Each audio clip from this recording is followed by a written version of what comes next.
Hello everyone, happy Sunday. So should you buy or should you wait? So are you having difficulty deciding, between those two? Or maybe you're thinking of buying but you're not so sure. So hopefully at the end of this video we will be able to make a decision, because we're gonna talk about the advantage and disadvantage of buying versus renting. So before you do, my name is Jenny. Welcome back to my channel where I talk about everything related to money, such as budgeting, cash stuffing, saving challenges, investing, and more. So if you haven't yet, please consider subscribing and joining my YouTube family. I will absolutely love to have you here. And I'm also a recent homeowner. I bought my house last year, and so far so good. So first we're gonna talk about the advantages of renting. So the first one is flexibility. It's very easy to relocate because most leases you can do month to month, or it's a year. So after the year you can just like pack your stuff and then move. Second, you have little or no responsibility for maintenance or repair. So if something breaks, all you have to do is call your landlord and let them know, and they will send someone to repair it. Uh, Third, it's kind of related back to the flexibility. It's easy to relocate. Since it's easy to relocate, it's easy for you to go live and explore different neighborhoods, so you can see, wow, which neighborhood you like best. Even like it's not even like neighborhood. It's easy to move out of state. You can just like pack your stuff and move out of state, even out of the country. Um, the last one is costless, because like most of the place, all you have to come up with is a deposit first month. Some places will also ask you for last month, which is like lower if you're buying a house. Next, we're gonna talk about disadvantage. Everything that have advantage, there is also some disadvantage that you need to be aware of. The first one is no tax benefit, and you will see, and I will talk more about it when I'm gonna talk about the advantage of ownership. Next is no control over rent increase.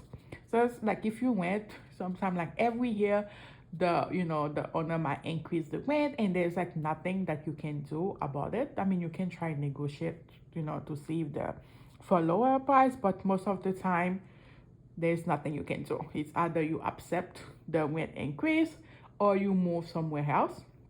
Second, no building of equity. So the money, and it's not an investment. So even if you rent for 10, 20 years, you won't be getting that money back, right? And next, you're also limited on walls on the car. Like if you want to hang stuff in the wall, like you have to be careful not to ruin the carpet, the wall. If not, you might not be getting your deposit back. Talk about the advantage of owning your own house. So first one, it's yours. There's a sense of pride when it's your house. I bought it, this is my house, it's mine to do whatever I want. Second, you can build equity, and hopefully like your home value will appreciate. So if you decide when it's time to sell, you will be, most of the time you will be able to sell it more than you bought it. For example, like the house that I bought, the previous like owner bought it 10 years ago for $115,000, and when they sold it to me 10 years later, I had to pay $310,000. Then you get some tax benefit. So when you're doing your taxes, if you decide to amortize, you will be able to deduct your mortgage insurance and your property tax.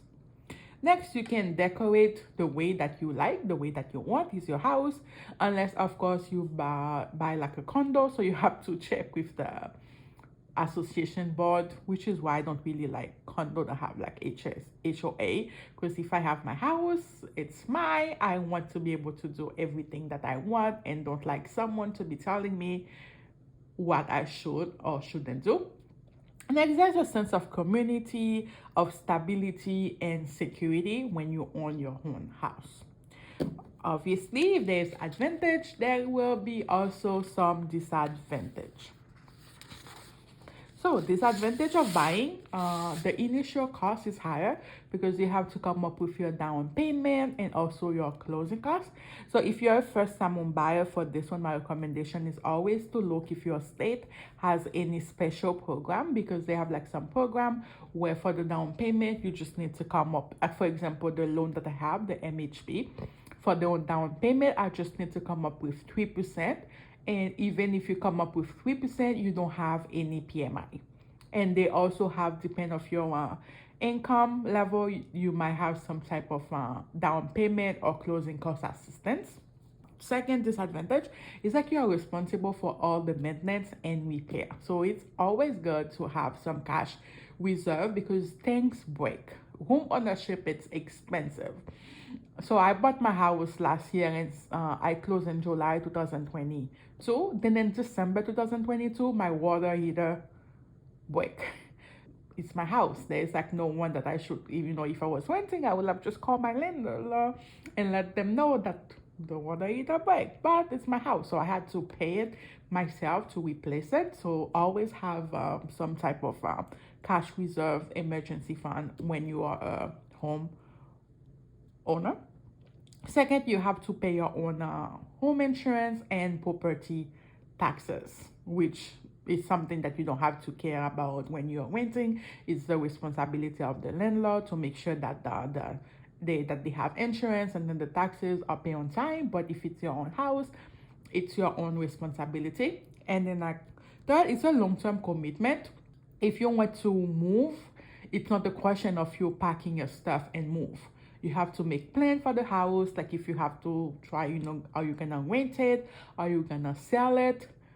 And that can take time. And it's always best. They are saying like if you buy a house, you should always plan to live at least like 5 years of the house because of the initial cost, the closing cost, so you can like break even and stuff.